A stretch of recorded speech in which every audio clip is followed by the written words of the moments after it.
Hey, what's up everybody? How's it going today? I just wanted to do a little video here trying out some new elegoo rapid PETG. It claims that it'll go up to 600 millimeters a second. So I thought I'd try it out here on my Flsun V400. Printing a bracket out here. It's been going a little while, so I thought I'd make a video of it.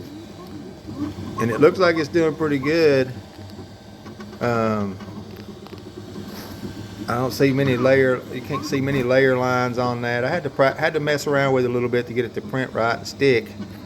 But here's my speeds. They're going anywhere from 200 up to 350. Sometimes it hit 350.